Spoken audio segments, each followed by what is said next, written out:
Hey everybody, what's up? Welcome to another video of Kneading with Franco and welcome to the episode 5 of my Sourdough Masterclass. In the previous episode, we fed our sourdough starter for the very first time, properly I should say, for the very first time, adding water and flour. And today we are going to do exactly the same, but with a substantial difference that I will explain at the end of this video.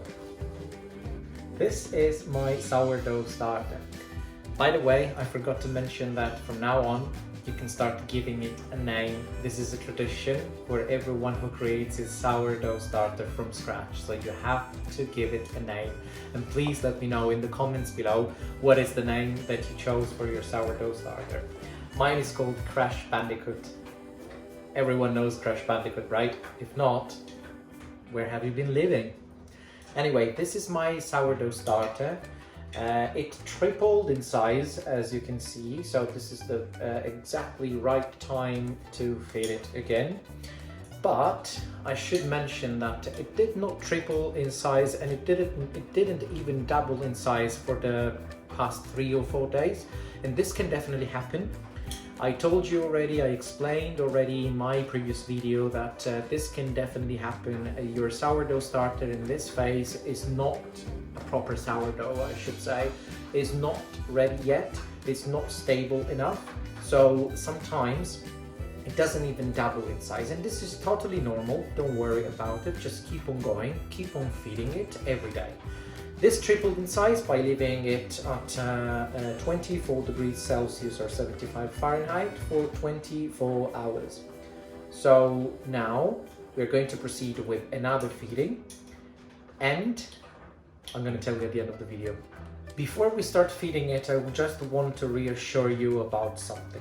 If your sourdough starter does not double in size for basically the next 3 days, from the beginning of the previous video, where I mentioned to you that you should have continued with the feedings in exactly the same way as I did explain for 3 days in a row. If you notice that there is no sign of doubling in size, but there is still sign of fermentation, even if it's a slight one, do not worry at all. This can happen, so don't be discouraged. Don't throw anything away. Your sourdough is just starting, so the trick in order to be able to get a good sourdough, which is going to be active and is going to give you a lot of satisfaction in the long run, is just to be patient. So be patient, because patience is key when you're creating your sourdough. So if it doesn't double in size, do not worry at all. Keep on feeding it every 24 hours in exactly the same way as I told you, and rest assured, eventually it will start rising in size. Let's now proceed with the fittings. Let's remove the cling film from the container. And as you can see, at the top of our sourdough there is a solid part. This solid part is basically the oxidized shell on top of the sourdough. Just remove it and take a look the beautiful sign of fermentation of my sourdough. It started being quite active. Smell it. And now your sourdough, in order to be normal, it doesn't have to be too smelly, otherwise it means that the temperature at which you were keeping it's probably too high and you want to diminish it a little bit.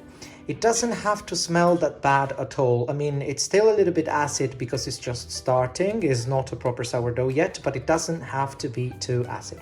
So again, as I said, remove the crust from the top, of which is the oxidized part. Let's take a spare container which you can actually put the excess, like in this case I'm doing here, and let's use a spoon in a clean container on top of a scale. Let's reset it first. To measure 100 grams from the heart of our sourdough. Just like that. Let's use another small teaspoon to remove the sourdough from our spoon. This is 86 grams. Let's arrive at 100. This time it's going to be a little bit easier to arrive to 100 grams because it tripled in size. But again, this is just the volume, it's not the quantity. So the volume is the same. The quantity is the same, it's just the volume that it's a little bit more. I think this might be even too much. It's normal that your sourdough right now, it's still a little bit sticky. It's completely normal at this phase because it's just starting. It will be more solid. The more we feed it, the more solid it's going to become. So don't worry at all in this phase. Let's just measure it. With this is gonna be 98. Okay, that's fine. Another 2 grams, and then we're fine. So just a tiny bit more. And even if it's a little bit more than 100 grams, so we can adjust the quantity of the flour. So it's 102, it's perfectly fine.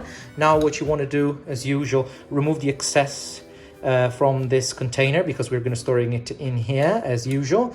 So let's clean it, obviously, with just warm water. You should know this by now, but I repeat it just in case if you're new to this channel and you're watching this video for the very first time. Never wash the container where you put your sourdough with soapy water. Otherwise, this could potentially stop or halt the fermentation of the good bacteria. So never do that. Just use warm water and nothing else. So I'm going just to clean the container to prepare it for later. But in the meantime, you can measure 45 grams of water. And for the very first time, it's important. It doesn't have to be at 26 degrees. It just we're going to use just the water at room temperature. It's going to be just fine, unless it's not too cold. So don't use very cold water, but don't use water at 26 degrees either. It just has to be a compromise. Just at room temperature is just fine. Let's measure 45 grams of warm water.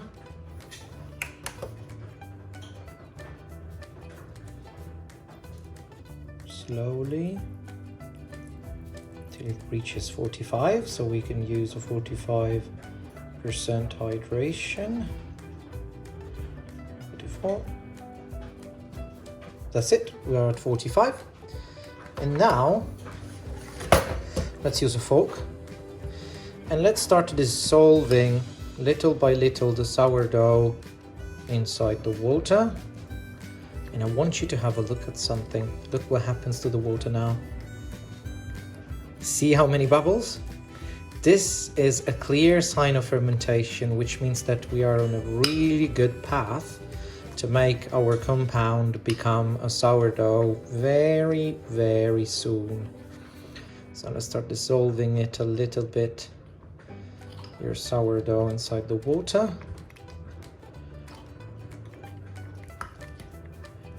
Like that. And when it's a little bit dissolved in the water, let's measure 100 grams of flour. Let's use a strong flour. I'm using a Manitoba from Caputo, Manitoba Oro. If you don't find the same one, don't worry, just use a strong flour with the W value of 360, 380. Let's measure precisely 102 grams because my sourdough starter that I took from the container, it was 102. And now we can start mixing our compound using the fork. Let's make sure the water is all absorbed. Let's start mixing the flour very thoroughly.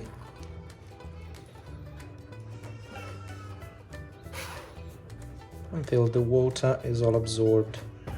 Until it reaches a consistency that you're going to notice that you won't need your fork anymore, and it's just going to be more convenient to continue doing this process by hand.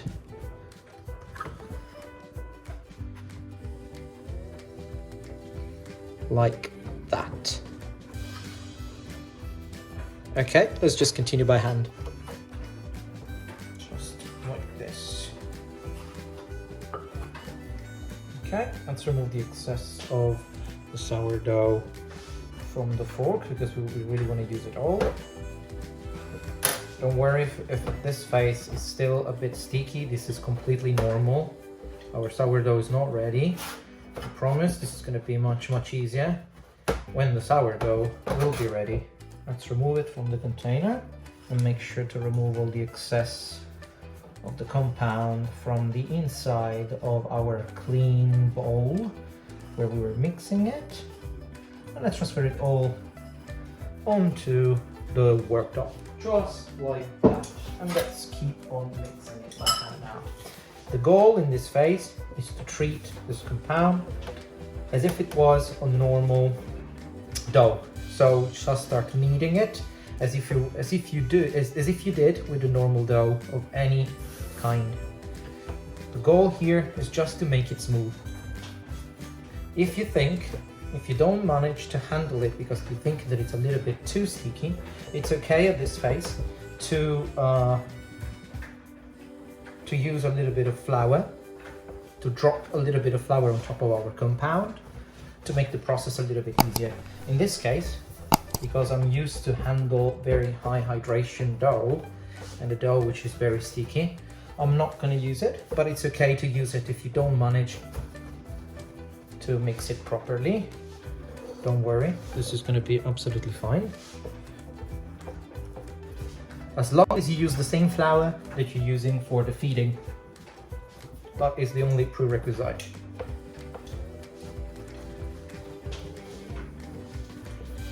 That's it. This is almost smooth.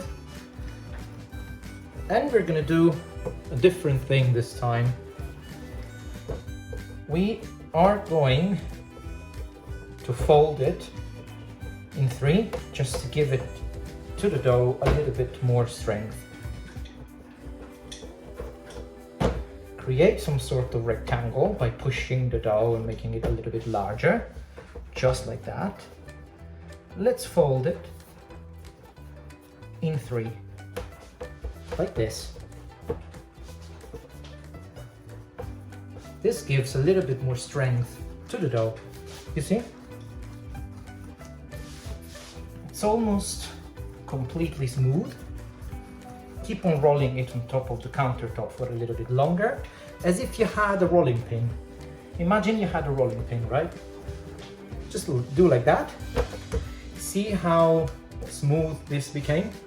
It's nice, isn't it? Let's roll it like this. Does this look familiar? This is starting to look more and more like a proper sourdough starter, stiff sourdough starter. The bowl is ready. As usual, we're going to use always the same clean container. We're going to put our sourdough starter inside the clean container. We're going to push it to the bottom to level it down so we can track the progress and we can track its volume. We are going to seal this container as usual with cling film. By the way, I'm using the same cling film every day to waste less plastic. Apply the cling film. This cling film has already a lot of holes on top of it. If yours doesn't have it, make sure to create some holes in here, as many as possible. Be generous with the holes because it's important at this phase that your sourdough starter breathes. So the good bacteria contained in the air of your home, of your oven if you leave it inside the oven, they need to contaminate our compound to make it a proper sourdough. So make sure to apply some holes in here so it can breathe. And when it's ready, as usual, let's apply the plastic band to track the level of the fermentation. That's it. Now, from now on, we are going to put our sourdough starter at a temperature of 28 degrees Celsius. No longer 24 as we did previously. This is a breakthrough because right now our sourdough starter is much more active compared to the previous days. So we're going to put it at 28 degrees Celsius. If you don't manage to find a warm enough environment which can reach this temperature, as I explained already in the previous video, but I'm going to tell you again just in case you're new to this channel, you can put it inside your oven, obviously switched off, but with the lights on. In order to have the temperature at 28 degrees, just close completely the door, because eventually it will reach 26, 28 degrees with just the light on. So do this, set it at 28 degrees, and let's not wait anymore 24 hours before feeding it again. This time, all it counts is when it doubles in size. So in this case here is 2 fingers. When it reaches like that, at that moment, actually, when it reaches that plus a little bit more, so when it triples in size, then this would be the right time to feed it again. After you feed it again, you want to leave it at a temperature of 16, 18 degrees Celsius, like a wine cellar if you have it, or in a dark corner of your house, like in a room which does not have any heating turned on, in a place which is a little bit colder. So let's do a recap. The feeding is now done. What you have to do is you have to keep your sourdough starter at a temperature of 28 degrees Celsius this time. You're not going to wait any longer 24 hours to feed it again. You just have to monitor its volume. When it triples in size, so in my case here, when it triples in size, that is going to be the sweet spot when you want to feed it again. After you feed it again for the second time, when it triples, then straight after the feeding, you want to keep it at a temperature of 16, 18 degrees Celsius. Now, I'm gonna see you in, to be honest, I don't know. It will decide. My Crash Bandicoot will decide. See you at the next video. If you have any questions about this process, if you like this video and if you like this content, do feel free to subscribe to my channel and drop a like.